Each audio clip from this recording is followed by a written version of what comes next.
Bueno, son las 7 en punto. Amigos, muy buenas noches. Muchísimas gracias por acompañarnos nuevamente.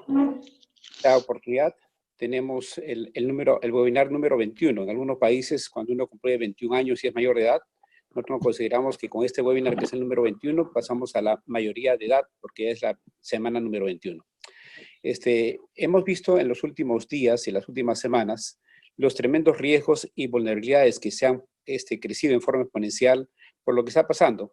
No tenemos que repetir el ambiente en el cual estamos viviendo y cómo entonces ha crecido básicamente la cantidad de riesgos gracias a la cantidad de conectividad que estamos aumentando, ¿no? Entonces creíamos oportuno invitar nuevamente a uno de los nomás que es el especialista en seguridad, en continuidad y en compliance, en lo que es cumplimiento también, que es nuestro amigo y nomad Carlos Zabaleta. Carlos nos va a estar conversando entonces de lo que es la transformación exponencial, cómo han cambiado las diferentes áreas de negocio y los retos para la ciberseguridad. Nuestro objetivo es que con esto ustedes tengan algunas guías que sean útiles para entonces tener la seguridad como algo mucho más presente y como algo mucho más importante. Adelante, por favor, Carlos. Y gracias por acompañarnos. Gracias, Lucho, por la oportunidad. Buenas noches con todos.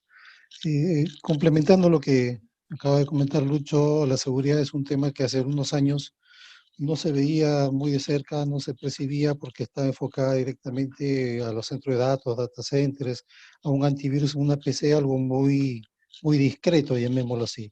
Hoy por hoy, con toda la hiperconectividad que hay, con esta capilaridad de dispositivos conectados en todo momento, se hace más necesario, imperativo, el saber qué puede pasar, identificar los riesgos y tomar acciones a todo nivel, sea empresas o sea personas. Recordemos que siempre estamos en contacto constante con la tecnología, sea el celular, una tablet, un dispositivo en la calle, lo que fuera. Vamos a comenzar un poco siempre sobre la vista de la transformación exponencial que definitivamente incluye lo que es la transformación digital.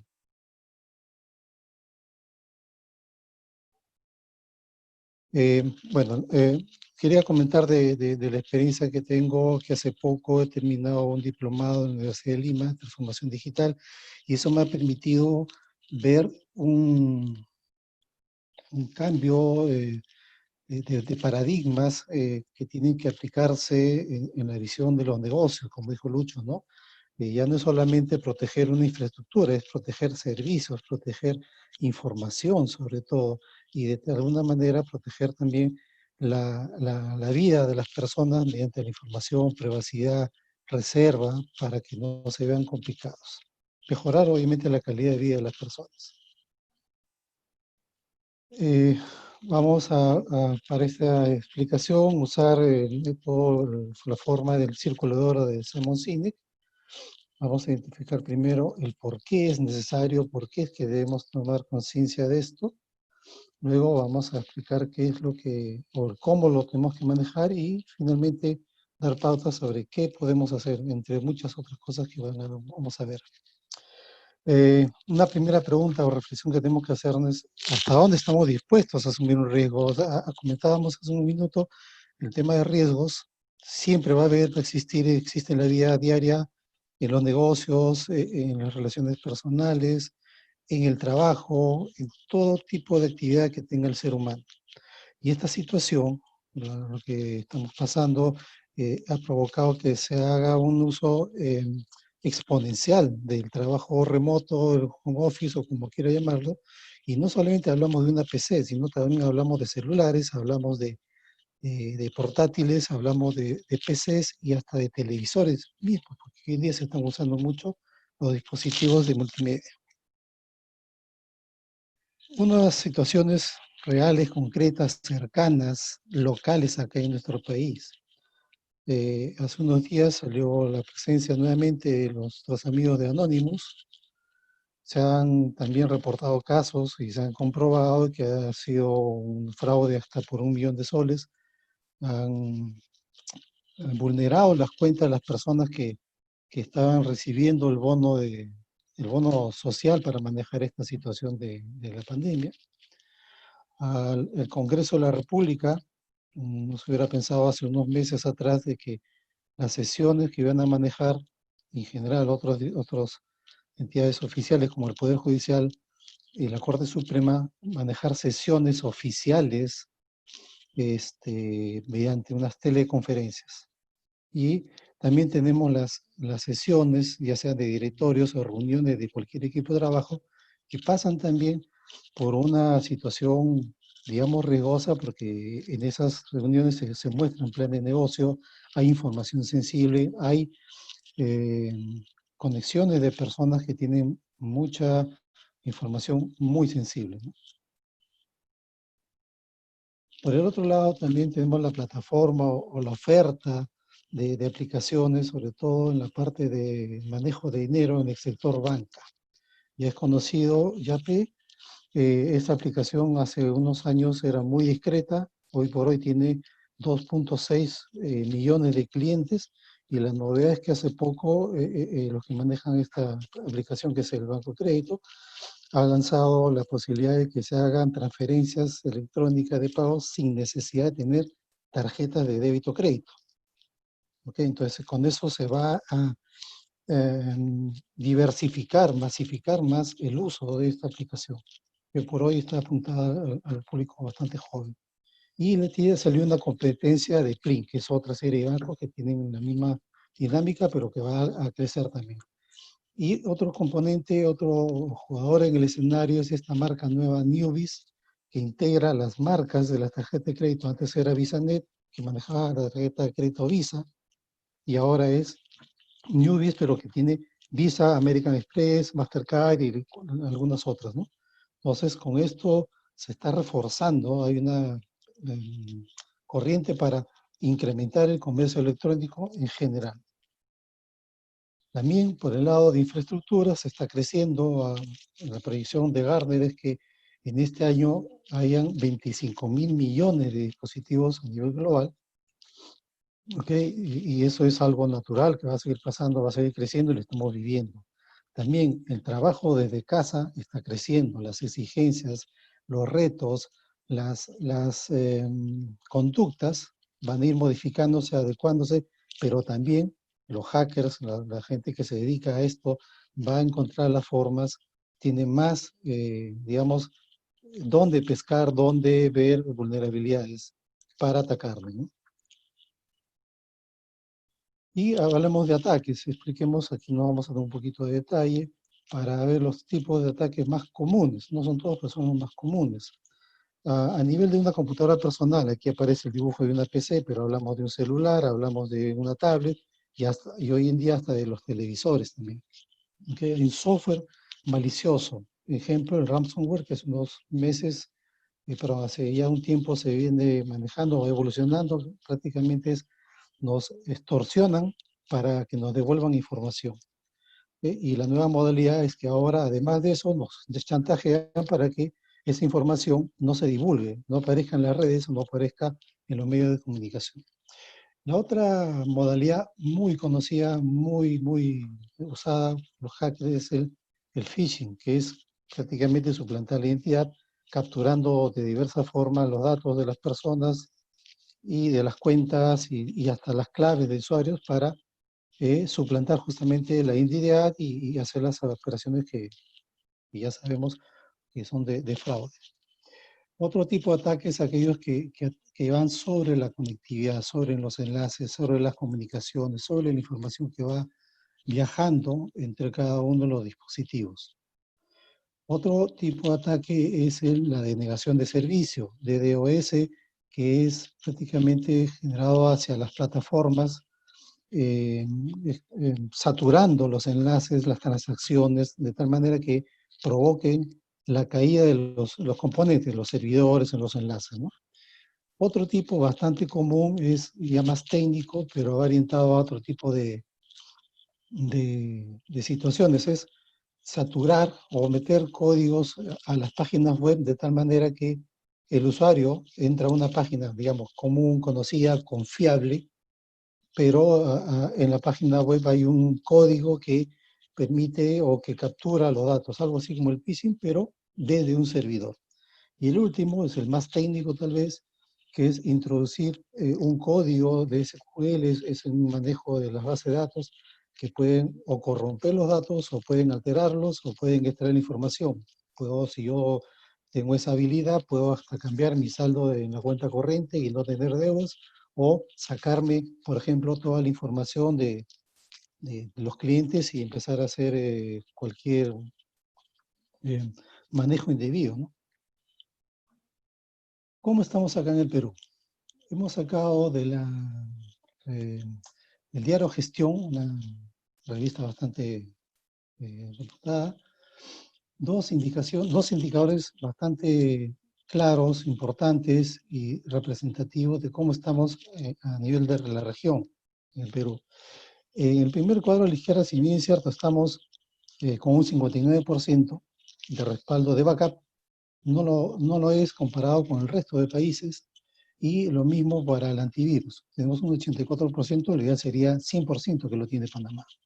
Al lado derecho tenemos la implementación de mejores prácticas de gestión de la seguridad.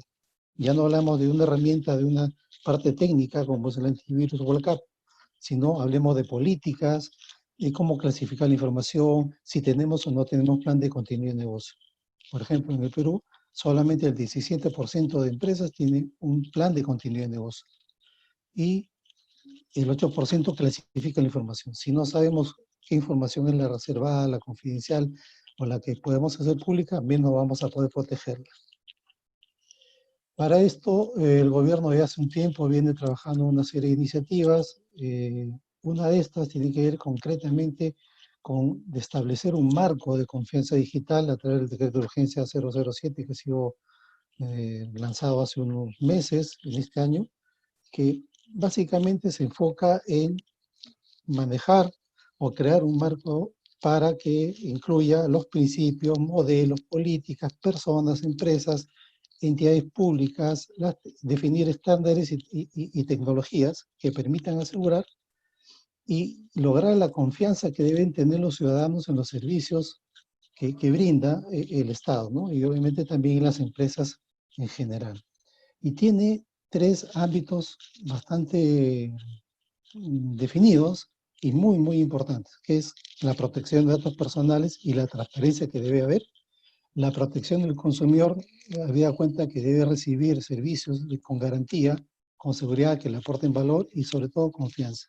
Y, lógicamente, la seguridad digital, todo lo que tenga que ver con la seguridad en las plataformas y herramientas que se usan en la tecnología digital. Vamos a ver ahora el cómo debemos que manejar esto. Y esta es una gráfica que permite dar una idea bastante clara de qué es de cómo es que se debe manejar. Anticipar a lo que pueda pasar, resistir, o sea, decir, enfrentar una vez que pase la situación de contingencia, emergencia, incidencia, lo que fuera, recuperar. Y luego evolucionar, que significa pues ver qué no fue, qué pasó y cómo corregimos, ¿no? Hay términos por ahí, política de ciberseguridad, gestión de continuidad del servicio, ya lo habíamos comentado, la gestión de la configuración, muy importante la gestión de los cambios, y también habla de una comunicación que tiene que soportar a la formación en ciberseguridad.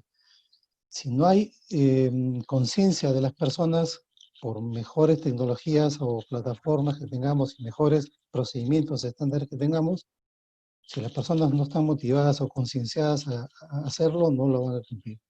Cualquier referencia adicional, estamos mostrando los links de dónde salieron estos documentos. Vamos a hablar ahora también de cómo lo podemos manejar desde el punto de vista de la resiliencia cibernética.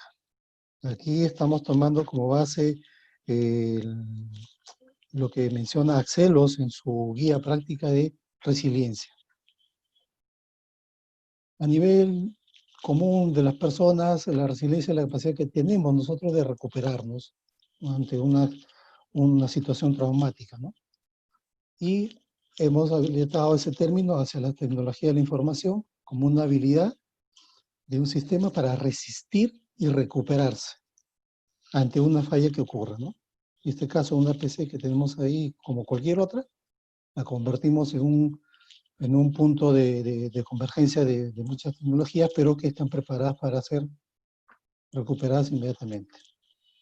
Y de nada podemos avanzar si es que no tenemos una estrategia que nos ayude a organizar todas las iniciativas, las propuestas, siempre orientadas a identificar los riesgos, por dónde es que tenemos vulnerabilidades. Tenemos que alinear a los metas y a las intenciones de negocio también. La seguridad no puede ir por donde no va el negocio, tiene que ir de la mano. En esta gráfica queremos mostrar un modelo de gestión de la resiliencia cibernética en 4 ámbitos o cuatro capas. La capa organizativa, que es la que está pintada en color naranja, que nos dice tengamos una política, cómo vamos a organizar la seguridad de la información, qué activos vamos a proteger y cómo es que vamos a ligar esto con la seguridad de las personas, o cómo las personas van a asegurar esos componentes, esos activos, esa información. Luego también está la capa lógica, que es el control de acceso a los sistemas, permisos, usuarios, cómo se van a desarrollar y mantener los sistemas de aplicaciones y las comunicaciones y cómo se va a manejar la operación. Esto es en la parte lógica. Y la física es un tema bastante importante, cómo se va a proteger, digamos, el centro de datos, dónde se guarda el backup, cómo se va a resguardar la información, cuándo se va a trasladar, quién va a autorizar. Y muy importante el cumplimiento del regulatorio, de lo legal. Ya hablábamos hace hace unos momentos del decreto de urgencia que mejora un marco de confianza digital y todo esto dentro de una norma de cumplimiento obligatorio para todas las iniciativas en el país. Si hablamos de estrategia, tenemos que hablar también de amenazas, escudos corporativos, pero yo quisiera reforzar el hecho de la izquierda, donde tenemos 3 acciones, 3 verbos que son aplicados a las personas. Vamos a sentir, vamos a resistir y vamos a reaccionar. Si las personas lo hacen, con mayor razón lo tienen que hacer las organizaciones. Van a sentir amenazas, van a crear van a resistir mediante un escudo corporativo que les permita recuperar la propiedad intelectual o guardar su información, resguardar su información que le permita seguir operando el negocio. Van a recuperar la capacidad de generar ingresos, también se van a adaptar a la nueva forma de generar ingresos y van a reorganizar y adaptar a manejar la reputación, porque después de un ataque, de una amenaza o toda una situación fortuita, pues la reputación sale ciertamente golpeada, ¿no? Más allá de que sean o no responsables, crea desconfianza en los usuarios. El siguiente es un producto de la empresa Cisco, que es una de las más grandes proveedoras de tecnología, y lo tomamos como un caso real de la integración de conceptos, digamos, de lo que se van juntando en herramientas. La primera capa es el aprendizaje, identificar mediante inteligencia cómo está comportándose las situaciones externas, las amenazas, los consumidores, las conductas, todo lo que tenga que ver con información que me pueda permitir a mí ver por dónde están las vulnerabilidades, por dónde me pueden atacar, qué es lo que puedo yo esperar.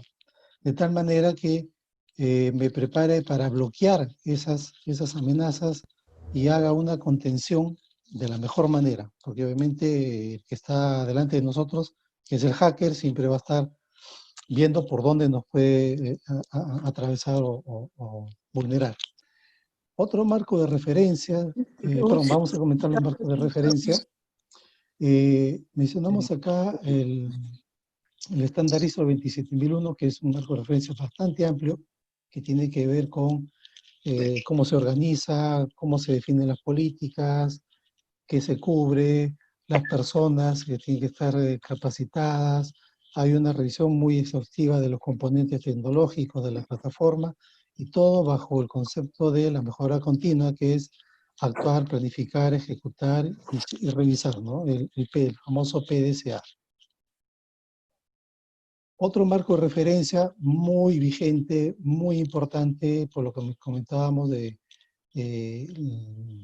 uso masivo ahora de la banca digital, de las transacciones digitales, el e-commerce, es el estándar de seguridad PCI, que está normado por un consejo de todas las marcas que manejan tarjeta de crédito o la industria de tarjeta de crédito, principalmente para asegurarse de que quienes procesan, almacenan, transmiten datos de la tarjeta o de los titulares de la tarjeta o de las transacciones, lo hagan con seguridad, que no sean vulnerados, que no sean modificados en su contenido, en su valor, ¿no? Para que no se filtre esa información y tampoco se afecte el dinero y bolsillos de las personas. Y ciertamente va a trabajar o va a regular a mucho detalle los procesos, las aplicaciones, los equipos, los componentes, dispositivos, de los POS, el grabador de tarjetas, el fabricante de las tarjetas, los servidores y otros componentes y servicios relacionados a todo el procesamiento de las transacciones con tarjeta de crédito o de débito. Es el estándar PCI. Luego también otro marco de referencia es el que da en Estados Unidos el Instituto Nacional de Estándares y Tecnología. Que ellos hace tiempo trabajaron, se vieron en la necesidad de trabajar en un framework de seguridad a raíz de los ataques de las Torres Gemelas, de tal manera que integren todos los esfuerzos de seguridad, sean públicos o privados, en un solo estándar para que sea más manejable la situación pública, los volúmenes que maneja. Y aquí sí quisiera mencionar las funciones que están detalladas, ¿no? Hay una identificación, una protección, hay que detectar, responder y recuperar. Repito porque es muy importante, ¿no? Y lo vamos a ver más adelante, también repetido en otros marcos de referencia. Identificar amenazas, el riesgo, el modelo de gobierno y cómo es que lo que vamos a proteger. Proteger lo que estamos definiendo que vamos a proteger. Detectar anomalías, vulnerabilidades o eventos que puedan poner en riesgo la disponibilidad o la seguridad. Responder ante esos eventos que ya se están materializando como ciertas incidencias y en caso se presente esa incidencia también recuperar aquello que puede haber sido afectado, dañado en su valor, contenido o disponibilidad de la información, ¿no?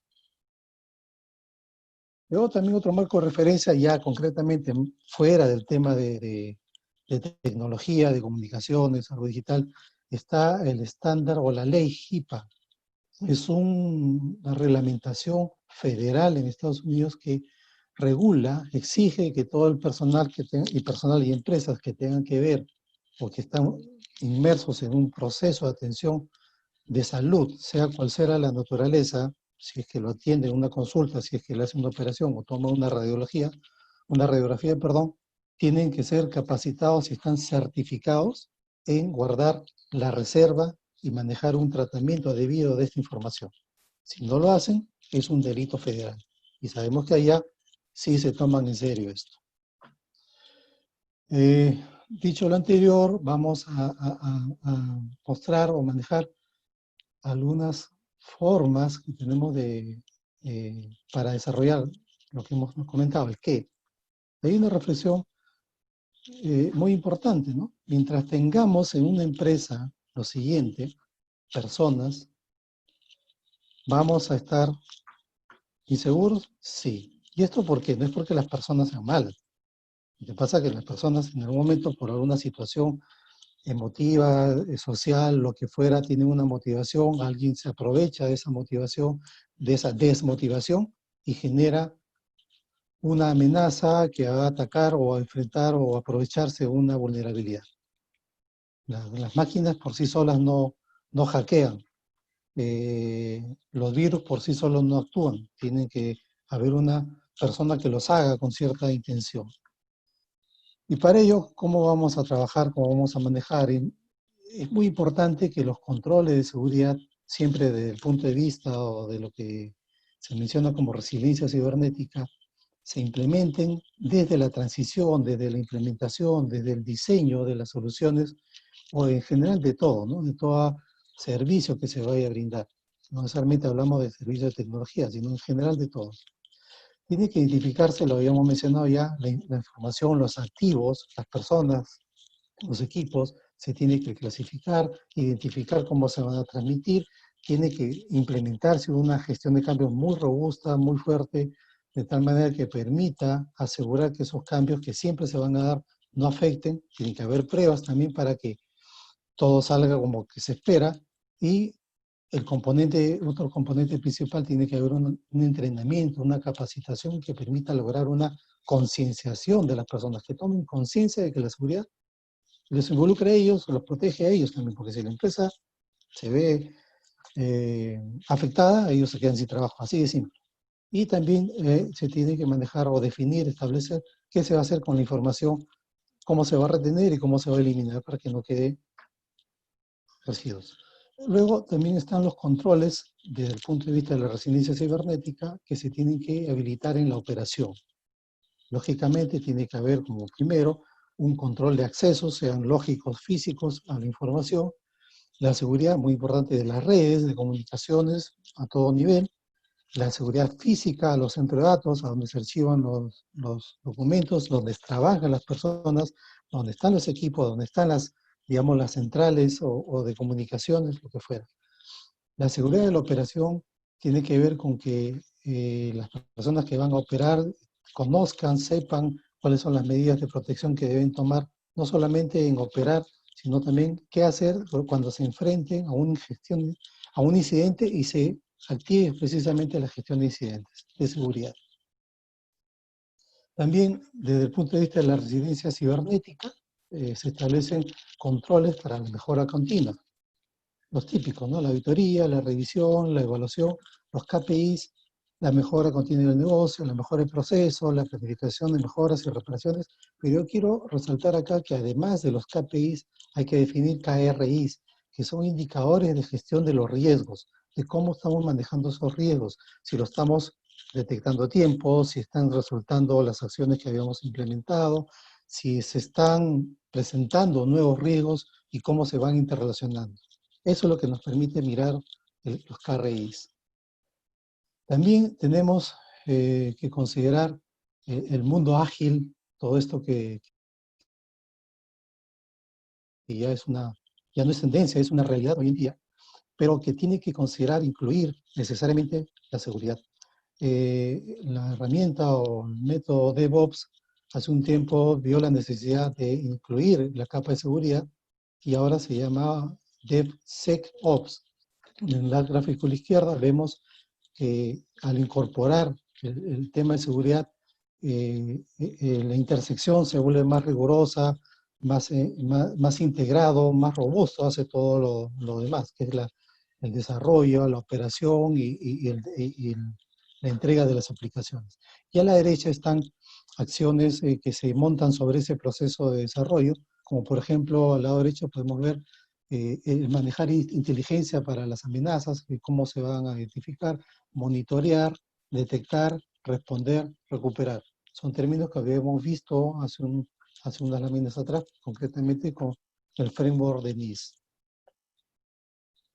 Y este es un ejemplo que es real, digo, en el Departamento de Defensa de Estados Unidos, usando el DevSecOps, tiene esta gama o esta capa de aplicaciones que están en los recuadros de colores, ¿ok? Y que van apuntalando cada una de las etapas, por ejemplo, el GitHub en planeamiento de desarrollo, la construcción, el testeo, y a la izquierda y a la derecha están las diferentes aplicaciones que han sido integradas en todo este conjunto de aplicaciones para manejar una plataforma de acuerdo con la seguridad en una metodología ágil. Luego también tenemos un tipo de concienciación, reglamentos, controles, que ya van más orientados, más precisos a dar recomendaciones. En este caso, por ejemplo, Vodafone, que es un operador de telefonía en Europa, da una recomendación a las empresas, ¿no? Encripta tu tu información, usa una Wi-Fi segura, usa antivirus, tus contraseñas tienen que ser de determinada complejidad, tienes que hacer copias de seguridad habitualmente, no trabajes en entornos inseguros, en fin. Y eso de ahí también es un mecanismo que puede decantar en algo más de detalle. Mencionábamos aquí utilizar contraseñas largas y alfanuméricas. Esa es la recomendación. Pero también los especialistas de seguridad podemos determinar cómo debe ser esa política de contraseñas en cuanto a longitud, qué caracteres, qué complejidad, quiénes las van a usar, qué tanto tiempo se debe cambiar, a qué servicios, y habilitar un proceso de gestión de contraseñas. El siguiente es un ejemplo real que se ha presentado, se ha dado en Costa Rica, donde el Ministerio de Tecnología y Comunicaciones ha normado ya cómo es que se debe manejar la seguridad en las plataformas tecnológicas en todas las aplicaciones que se dan en ese país, ¿no? Es una información que hemos sacado de un diario financiero de Costa Rica, y que es un ejemplo, como repetimos, algo real de que esperamos nosotros como país también llegar a esto, ¿no? Nos quedamos con las siguientes reflexiones. Esto acá lo dice el señor, perdón, el dueño de Casper Key Labs, que es un laboratorio de justamente herramientas de seguridad sobre las plataformas. En resumen, dice que las personas de seguridad vamos a tener todavía más trabajo y que necesitamos ayuda y más personas que nos ayuden, nos apoyen a ir difundiendo estos conceptos, estos principios, y por qué no a ser más especialistas en temas de seguridad informática o ciberseguridad. Y también, ya para cerrar, comentar que hace un tiempo se habla del término mindset, que es una forma de pensar, lo que fuera, a nivel cultural. Aquí pusimos una gráfica que dice firewall, que es un componente de seguridad muy robusto, muy importante, y menciona un firewall mindset, una forma de pensar como firewall. Debemos que migrar, ser capaces de llegar a pensar de modo seguro, hacer un mindset seguro. ¿Qué significa esto? Ya no actuar porque hay un procedimiento, una norma, alguien que me exige que lo haga. Tengo que actuar seguro porque me nace, me comprometo, me conviene, y así lo quiero hacer. Ese es un pensar seguro ya, actuar seguro. Y para ello tenemos que pasar una escuela, que es muy simpática, que es la escuela del desaprender. Tenemos que ir borrando ciertas conductas o mecanismos o pautas o cosas que hacíamos para hacerlo de otra manera, que nos lleve a una higiene cibernética. El término higiene está muy de moda y lo hemos querido relacionar con lo que hemos expuesto en estos minutos. Le doy las gracias a Lucho por la oportunidad y quedo atento a las consultas que tuvieran. Muchísimas gracias a ustedes por escucharnos. No, más bien las gracias a ti, Carlos. O sea, cada vez que lo oigo me da ganas de estudiar seguridad, porque veo que hay la necesidad y la oportunidad. Posiblemente los oficiales de seguridad en los próximos meses o años va a ser un rol muy demandante. Voy a comenzar primero con un comentario. Nos dice el señor Polo que todas las herramientas pueden ser muy importantes y también los mecanismos, pero al final las personas tienen que tener una conciencia de seguridad, que era un poquito lo que decíamos, lo que decía Carlos con respecto, no solamente un mindset de firewall, sino un mindset seguro, ¿no? O sea, que una forma de pensar. Ahora, les pregunto, me gustaría que algunos de ustedes nos comenten, ¿creemos realmente que eso es posible?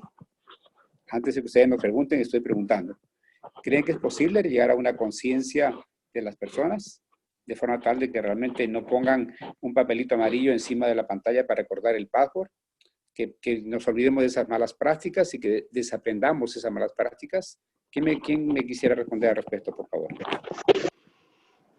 Completamente sí, que es Iván Nava de Estados Unidos. El reforzamiento de los empleados y personal sobre las dificultades en seguridad y las medidas que deben tomarse, deben reforzarse día a día y con pequeños test, exámenes sobre los mismos.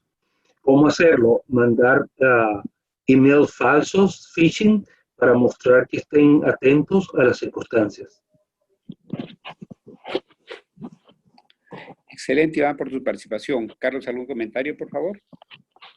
Sí, claro, sin duda es una muy buena práctica y de hecho que hay algunas organizaciones que la están haciendo y definitivamente el tomar conciencia o lograr que tomen conciencia las personas no es solamente sentarlos y explicarles una hora o hora y media cada 3 meses, sino es hacerlos vivir la seguridad, hacerles entender de que si ellos están seguros y su empresa o la empresa está seguro, van a continuar y van a seguir aportando valor a la sociedad, a su familia y a todo lo demás, ¿no? Excelente. Iván, yo no sé si quieres de repente comentar aquello que nos decías de lo que está pasando con el outsourcing de la seguridad, que creo que es un tema bien importante también. Muchas Sí, empresas también, dependen de la nosotros, tercerización, sí, sí. la tercerización, ¿correcto? Entonces, a ver, no sé si tú tienes una experiencia, Iván, que nos comentaste hace algún tiempo. Sí, el outsourcing de la seguridad ha sido vital para muchas empresas porque no tienen el personal permanente para estar 24/7, 365 días del año. Son funciones generales que se toman y que permiten que el core del negocio se dedique a sus necesidades básicas y de negocio. Es tener lo que es un NOC, un Network Operation Center, que permite monitorear a nivel global lo que ocurre en esa empresa o lo que está ocurriendo a nivel mundial sobre ataques y tomar acciones directamente. Son totalmente manejadas y permiten esa independencia y seguridad a las empresas. Es una de las maneras que están aplicando muchas compañías, ya que se reduce mucho en el costo y la velocidad de atacar o prevenir un ataque, independientemente que esté ocurriendo ahorita en China o en otro lugar, por las diferencias horarios pueden ser previstas en Latinoamérica o en América en cualquier momento.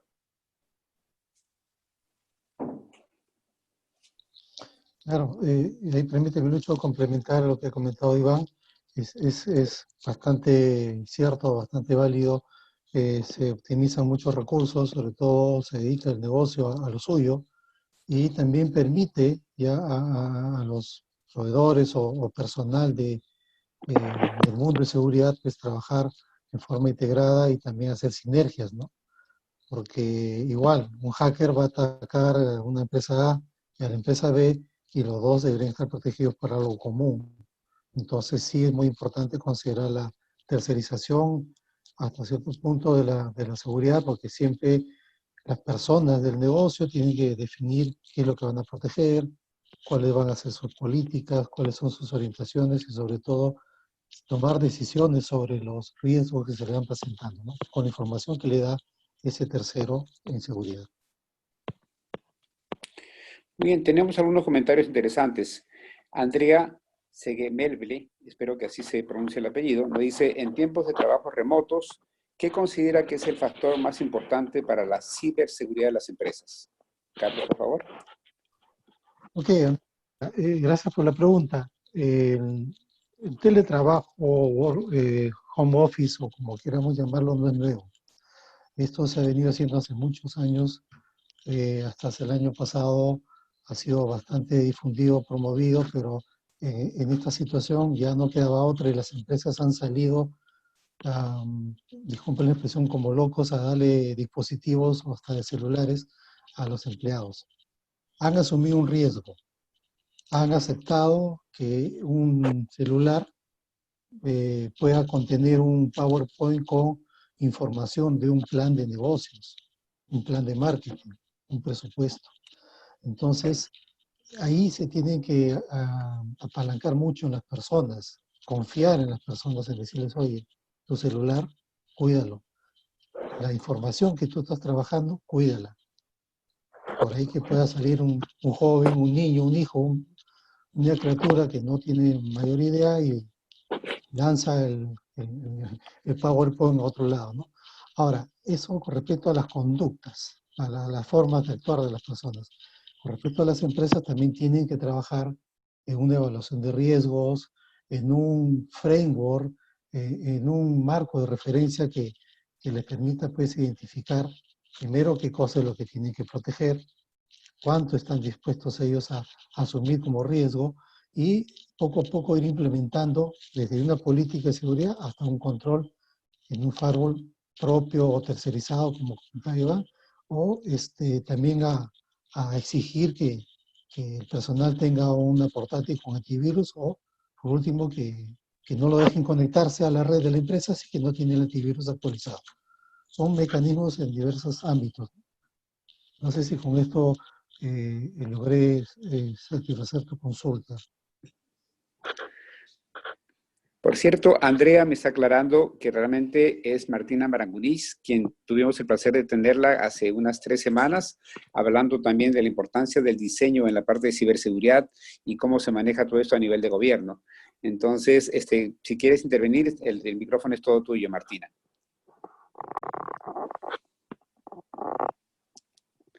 Buenas noches, ¿cómo están todos? Felicitando al ponente porque excelente su presentación.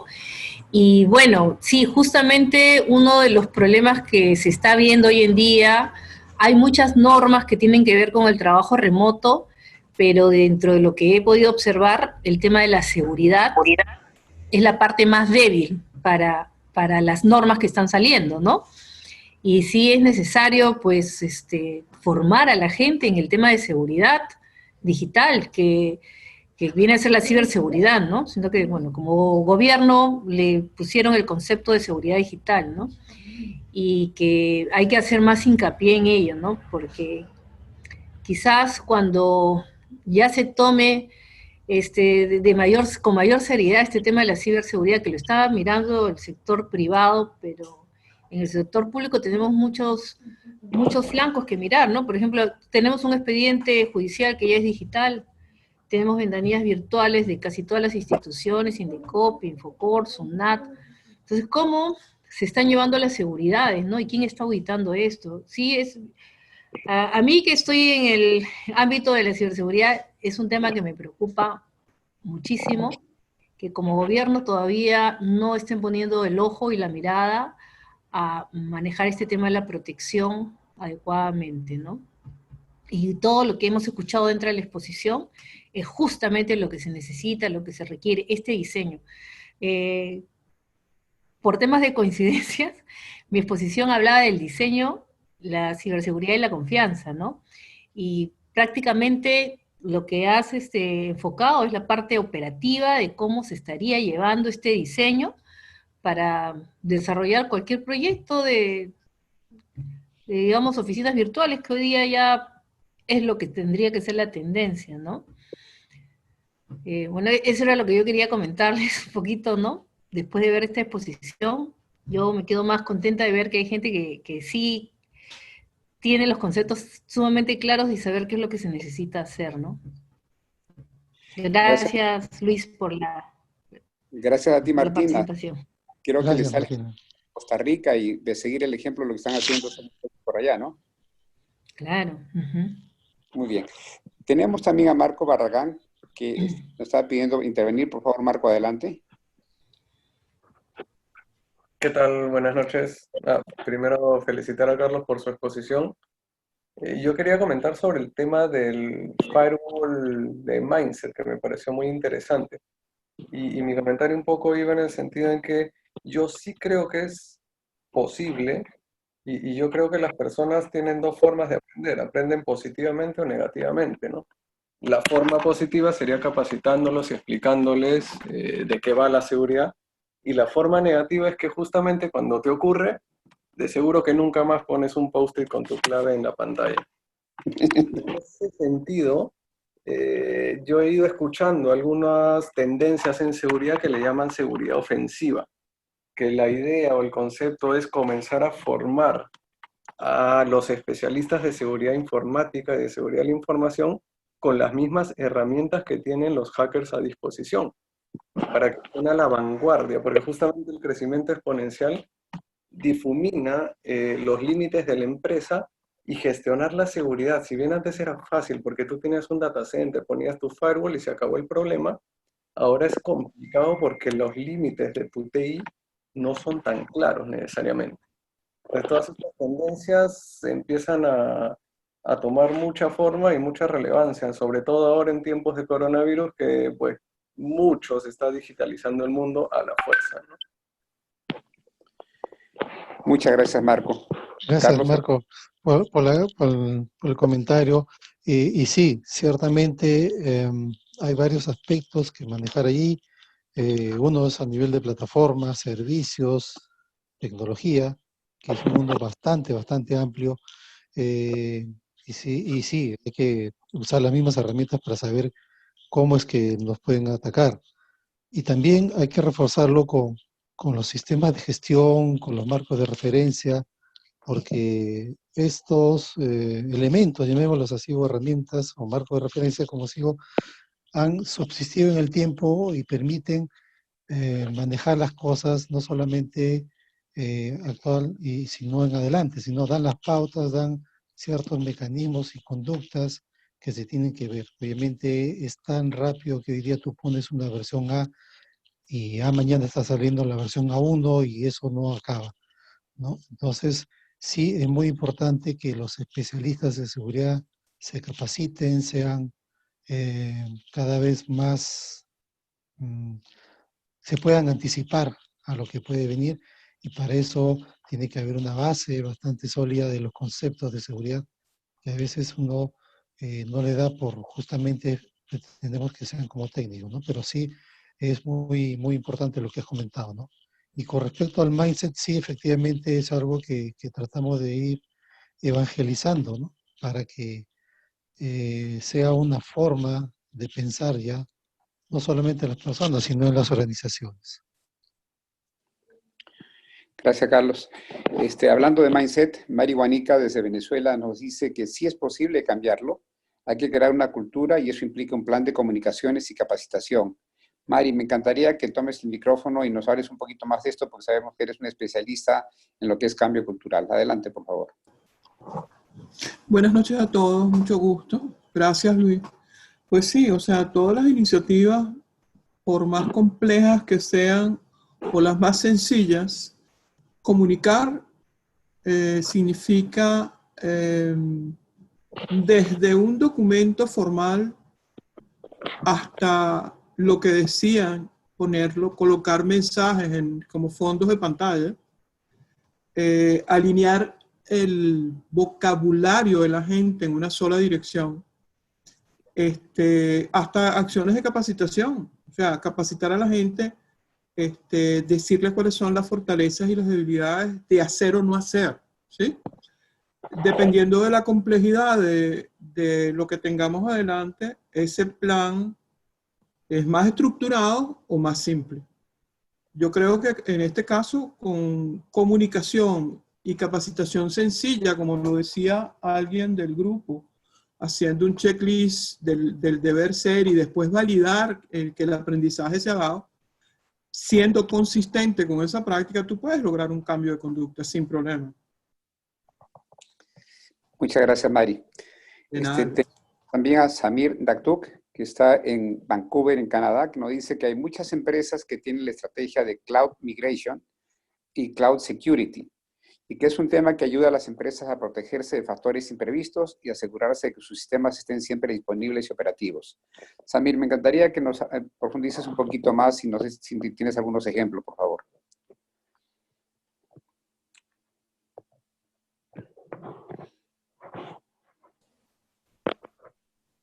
¿Aló? Te oímos. Sí, buenas tardes a todos. Excelente presentación. Para ahondar un poquito en el tema, sabemos que cloud computing hoy en día es un hecho. Y lo que yo digo en el comentario que es cloud migration, porque ya se convierte en una estrategia particular de las empresas. O sea, tenemos que movernos hacia eso. Entonces, dentro de esa migración hacia lo que es cloud computing, por supuesto está el tema como ustedes están tratando ahora, que es el aspecto de seguridad. Entonces, el aspecto de seguridad no se queda desde el firewall para adentro, sino desde el firewall para afuera, quiere decir que estamos hablando ya del cloud firewall, o sea, el cloud security en otras palabras, ¿no? Que es el umbral pues, más grande. Y por supuesto, son pasos importantes que toman las empresas para tomar todas las previsiones y asegurarse que están protegidos de alguna forma. Eso se traduce en que nuestros sistemas están siempre disponibles y operativos. Imagínense, por ejemplo, la banca, que debe tener una operatividad alta y mantener a su clientela alegre. No solo la banca, sino también aspectos gubernamentales, pues, propios de lo que es inteligencia en términos generales. No solo inteligencia comercial, industrial, sino en otros aspectos. Entonces, son ejemplos concretos y todo ello, si me muevo como empresario a buscar la empresa X que me pueda proteger a mí y los sistemas de forma ya garantizada con un Service Level Agreement, por supuesto, previamente definido, entonces yo estaría feliz porque va a aportar y me va a proteger a evitar invertir en una infraestructura costosa para proteger mi información. Eso es básicamente lo que quise decir con este comentario. Muchas gracias, Amir. Carlos, ¿alguna intervención? Sí. Definitivamente los esfuerzos, iniciativas que se hacen sobre las plataformas, incluso sobre los procesos, tienen que estar alineados a unas estrategias, al apetito y riesgo, a un esquema de mejora continua, a un tratamiento de la información en su clasificación, dónde se va a almacenar, inclusive también a temas de privilegios y revisar continuamente, ¿no? Y todo esto son pautas que dan los marcos de referencia que hemos mencionado, ¿no? Que justamente nos permiten a todo nivel o cualquier tipo de organización, pues, adoptarlos e ir implementándolos y, ¿por qué no, en un momento lograr una certificación si es que es el rumbo que quieren tomar? Muchas gracias. Tenemos a Víctor Araque también, que va a intervenir. Nos está pidiendo el micrófono. Adelante, Víctor. Víctor está desde Bogotá, Colombia, y tiene una excelente experiencia en lo que a proveedores de servicios de telecomunicaciones se refiere. Tiene unos cuantos años trabajando como proveedor de servicios de telecomunicaciones en grandes empresas. Adelante, Víctor. Hola, buenas noches. Pues primero felicitarlos por todo el tema, el expositor, el tema que se ha tratado súper interesante. Quería compartir con ustedes pues un poco del tema de esas experiencias. A mí me ha tocado primero, por una parte, trabajar en operadores de redes grandes y también luego operando data center, y he vivido en carne propia desde hace mucho tiempo el tema de la ciberseguridad. Y quería compartir con ustedes no solamente lo que ha tratado el expositor de la cultura que hay que crear, digamos, en todo lo que es el personal que trabaja en la operación, sino también, sobre todo, hago énfasis en evangelizar hacia la parte alta de la organización. Cada vez que yo he salido a buscar dinero para invertir en seguridad, me he encontrado con la gente financiera de la compañía que no están muy ganados a invertir. Y por eso yo hice el comentario ahí de que el análisis de riesgo lo hago parte muy importante. Me llama mucho la atención, no lo sabía y reconozco acá que habían incorporado el tema de riesgo en DevOps porque justificar una inversión sin un riesgo debidamente analizado en probabilidad de impacto se hace muy difícil para convencer a los dueños de las empresas. Solo hasta después que se materializa el riesgo y que la vulnerabilidad se explota es que ellos aprueban dinero. Entonces, me parece muy importante que ese cambio cultural no sea solamente orientado hacia abajo de la organización, hacia la parte media operacional, sino también a la alta nivel, inclusive los dueños que suelen ser de las empresas no muy informáticos. Entonces, ese era el aporte que quería hacerle y me parece muy interesante todo lo que se ha dicho. Muchas gracias. A ti, Víctor. Muchas gracias por el comentario y me da la oportunidad también de traer a colación un término que está dentro de la transformación exponencial, que es consecuencia, la transformación digital. La transformación digital no se puede dar en una organización. Y como transformación digital no solamente hablamos de poner una aplicación o una nueva plataforma tecnológica, es un cambio cultural y eso tiene que comenzar sí o sí desde la cabeza. Si la cabeza, el CEO de la empresa no se compra la idea de la transformación digital, no va a funcionar. Y dentro de eso, dentro de ese proceso está el reconocer las debilidades que tiene, y no solamente debilidades a nivel tecnológico, sino también los riesgos a los que se va a exponer, no solamente de negocios, sino cambia, se queda en el mercado, sino también de qué le sirve lanzar una web rápida, hecha con, no sé, pues $50, para que lo usen 5 o 10.000 personas en una semana y se le acabó porque la gente perdió confianza en esa super aplicación o super oportunidad. Entonces, es muy importante interiorizar que la seguridad tiene que ser a todo nivel, de personas, a nivel de roles, a nivel de jerarquías, a nivel del negocio en sí. Hasta para un delivery tiene que haber seguridad, porque esa persona que se lleva datos digamos, el teléfono, la dirección, de si es un personaje público, político o artista, o lo que fuera, puede divulgar dónde vive, qué consume, con quién le encontró, lo que fuera. Es una información privada que hay que concienciar a las personas para que esa información sea tratada con la reserva debida, ¿no? Gracias, Carlos. Tenemos a Susana Dienemann, desde Florida, que nos dice: buenas noches, muy bueno, gracias. ¿Podría, por favor, elaborar un poco más en el tema de email seguro? Perdón, ¿de qué? ¿Del HIPAA? De email seguro. Ah, el email seguro. Sí. Ok. Esto, bueno, tiene varios aspectos a considerar. Primero, que sea una plataforma de correo confiable. Hoy por hoy ya las empresas no apuntan por tener su propio sistema de correo local, ¿no? Tienen que ir a un Microsoft, a un Google, porque está garantizada allí la seguridad o disponibilidad. Obviamente no tiene que haber políticas que definan o mecanismos o regulaciones que definan qué información puede viajar por correo.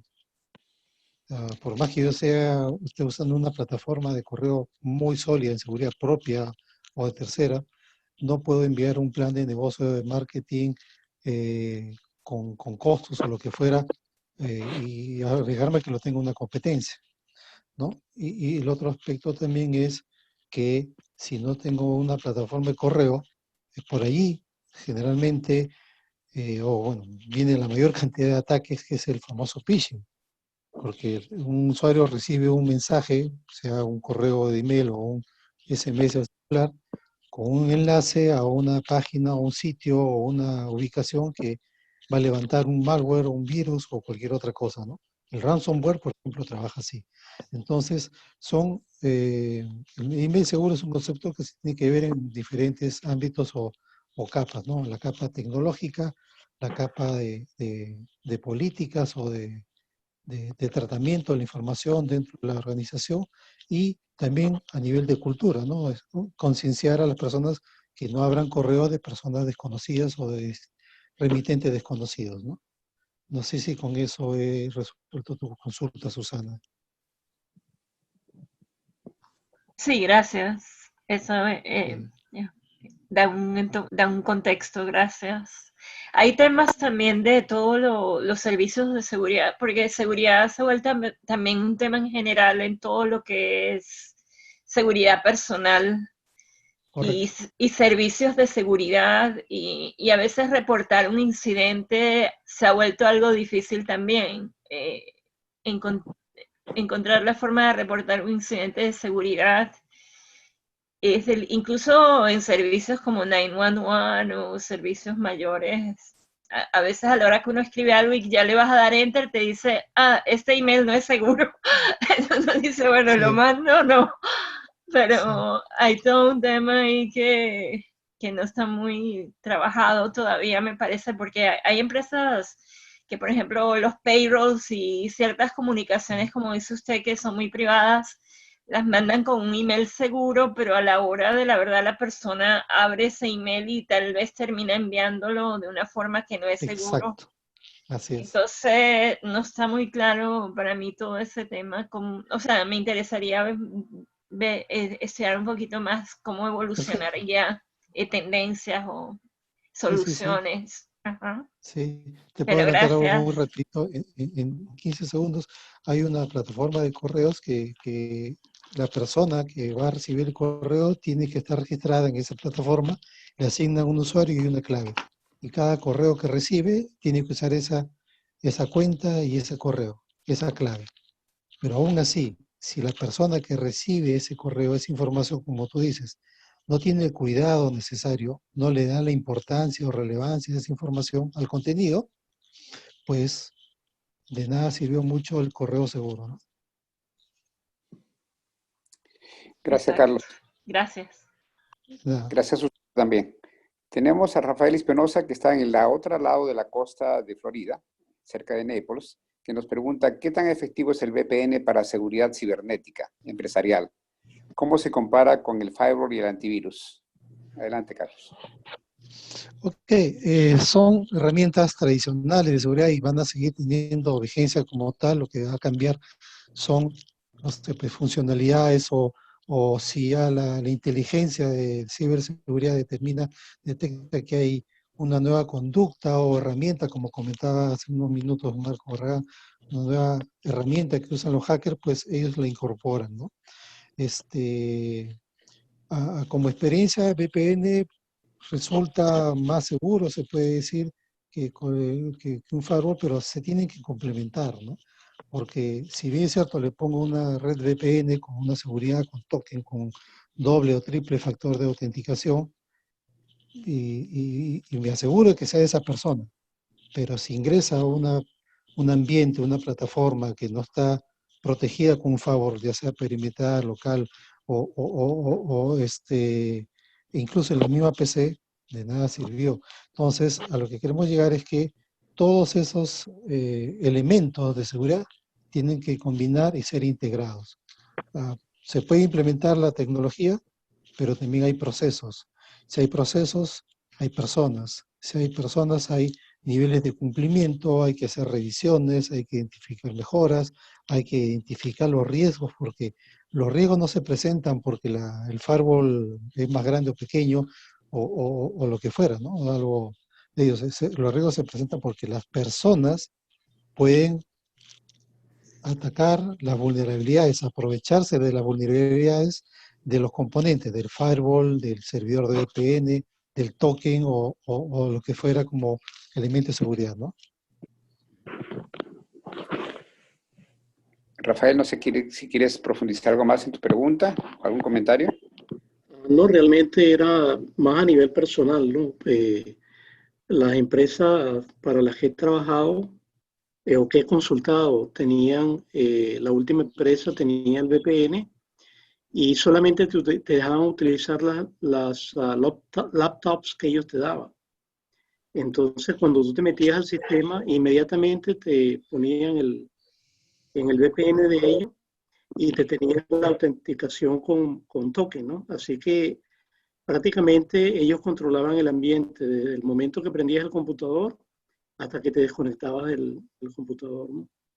En ese tiempo no habían explotado el cloud todavía, que cloud sería la solución ideal siempre y cuando tenga implementada la parte del paraguas de seguridad, ¿no? Pero, exacto. sí. No, continúa, disculpe la interrupción, Rafael, sí, no. No, eso es lo que decía. A nivel personal, yo tengo firewall, tengo dos, en mi caso personal, en la casa tengo dos routers. Tengo el router que me provee el proveedor, el que me da el acceso a la internet. El carrier, sí. Tengo un router mío que aparte lo pongo en el frente, que es el que tiene el firewall que tengo más control. Y aparte de eso me conecto con el VPN y tengo mi propio antivirus, ¿no? Que es uno que he estado por muchos años que se llama Malwarebytes, ¿no? Que constantemente te lo utilizan prácticamente varias veces al día, ¿no? Exacto. Pero Claro, a yo nivel creo, empresarial es un juego más pesado y sí, más delicado, ¿no? Que a pero nivel. yo quería aprovechar tu comentario porque también lo que hemos expuesto son vulnerabilidades a nivel de personas y efectivamente tú estás bastante, digamos, protegido con las herramientas, ¿no?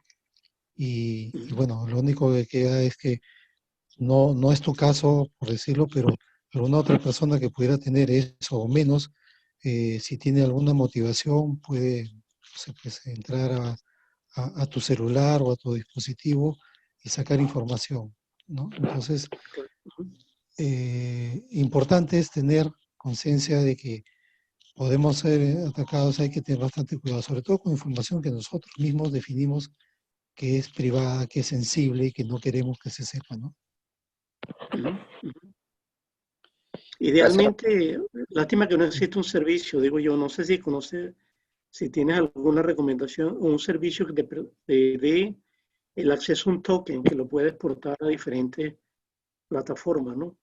Porque ahorita prácticamente los tokens están manejados por el servicio que tú estás accesando, ¿no? Si acceso a mis cuentas financieras, tengo un token que me da el banco.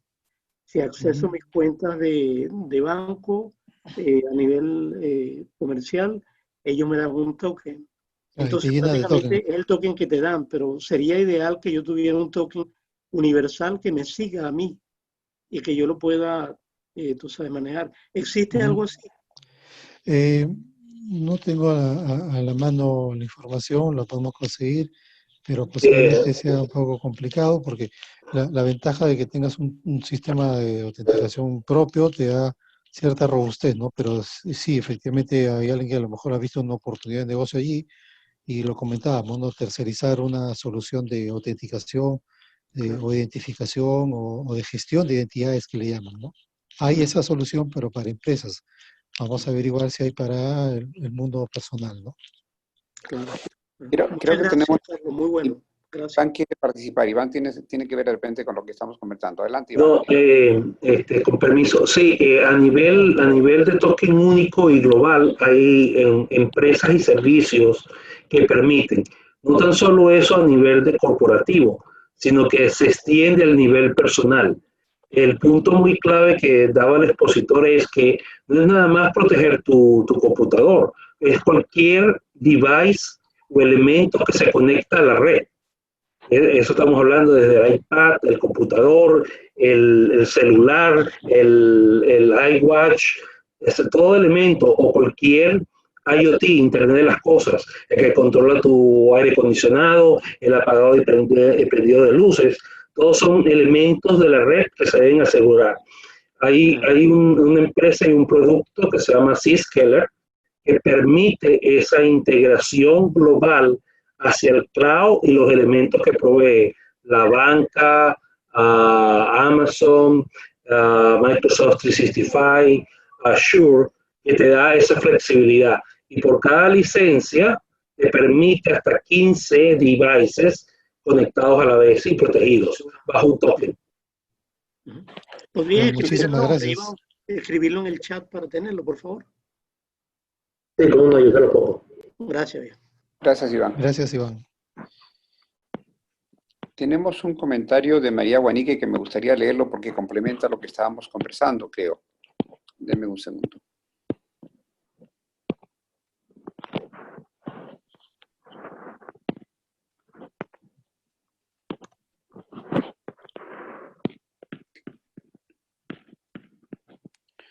María Guanique nos dice: el patrocinio de la alta dirección y el nivel ejecutivo es clave para la gestión de riesgos. Estas son iniciativas top-down, de arriba hacia abajo. Si esta capa no le empuja o se compromete, no es mucho lo que se puede hacer. El análisis de riesgos con análisis de valor es una vía en la búsqueda de estas iniciativas para que tengan respaldo. Algo que es clave, complementa, son las métricas y su visibilización. ¿Cuál ha sido tu experiencia en diferentes empresas, Carlos, respecto a ese compromiso top-down? Ok, Mari, muchísimas gracias por la pregunta, es muy interesante. Mira, a nivel de data center hay pues dos grandes grupos de métricas, indicadores o como se llamen. las que te exigen la certificación, lo que te exige las normas, que son muy importantes, y aquellas que son ya, digamos, los que reflejan cómo se va manejando las expectativas de los clientes. ¿A qué me refiero? Podemos tener una disponibilidad del firewall, ¿ok? Que tenga 99.99. Pero hay clientes que son más exigentes, que piden que sea 99.4 veces 9, 5. ¿Ok? Y obviamente tienes que hablar de otra arquitectura, tal vez con alta disponibilidad de lo. También hay otros indicadores que, por ejemplo, tienen que ver con el negocio, ¿no? Hay empresas que son de retail, son distribuidoras, que el tema de riesgos lo ven muy a la ligera, pero ¿por qué? Porque sale el camión, reparte y factura, ¿no? Por decir algo bastante sencillo. Pero hay empresas, como por ejemplo una que procesa transacciones de tarjeta de crédito, que tiene la exigencia de contar con una certificación de PCI, que la comentábamos, va a tener que trabajar en muchos otros indicadores en más detalle. Por ejemplo, cada cuánto tiempo estás revisando el firewall. La norma te dice que tienes que hacerlo todos los días. ¿Cuántas veces cuánto es el plazo máximo que tienes desde que sale una nueva versión o un parche de seguridad hasta que lo aplicas? La norma te dice que tienes máximo 30 días, ¿no? Después te obliga a que hagas protocolos de pruebas de cómo enfrentar un incidente de seguridad máximo cada 6 meses. Entonces, son dependiendo de las necesidades que se van estableciendo diferentes KPIs, unos a nivel, digamos, gerencial, que son los de indicadores de los sistemas de gestión de calidad que van hacia la alta dirección, y otros que son de detalle que pueden ir hasta los mismos clientes, como la disponibilidad de su firewall, o cuántas veces se han actualizado los parches de seguridad en la plataforma que le atiende las tarjetas de crédito. Entonces, es lo que te puedo comentar. Si quieres saber si tienes alguna otra consulta, ¿te ha quedado claro? ¿Alguna duda?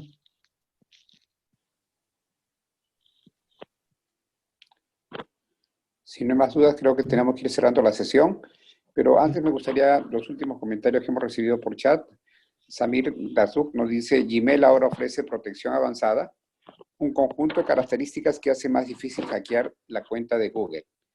Y quisiera terminar la sesión con algo que me pareció que me hizo reír un poco, que dice que le hizo recordar el viejo refrán de cómo era, la letra con sangre entra, ¿no? Creo que fue en función del comentario de Marco Barragán, que dice que le hizo retroceder algunos añitos atrás, cuando nos enseñaban a multiplicar o a sumar, y si no aprendíamos, entonces había una regleta en la mano. Yo creo que con eso ya nos dimos cuenta de que algunos de nosotros estamos por encima de los 40 años. Bueno, muchísimas gracias, Marcial. Muchas gracias a todos. Carlos, no sé si quieres cerrar la sesión, por favor.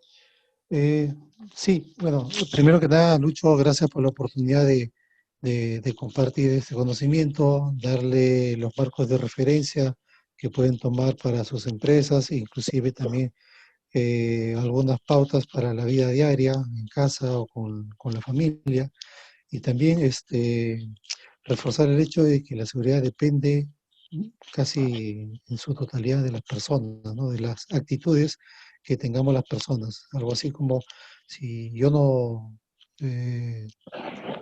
no me voy a meter en una zona que sé que es riesgosa, que es, digamos, donde me pueden asaltar. Lo mismo sucede con la seguridad en las empresas, ¿no? ¿Para qué, como decimos, para qué voy a tentar al diablo, ¿no? Muchas gracias y hasta la siguiente oportunidad. Solamente quiero recordarles que tenemos talleres de 4 horas. Entonces, los que estén interesados, o sea, Carlos puede dar el detalle de diferentes mejores prácticas cuando ustedes lo necesiten con nuestro servicio de Learning as a Service. Y lo hacemos en 2 sesiones de 2 horas o 4 sesiones de 1 hora. La idea realmente es que aprendan a su velocidad. Entonces, muchas gracias a todos.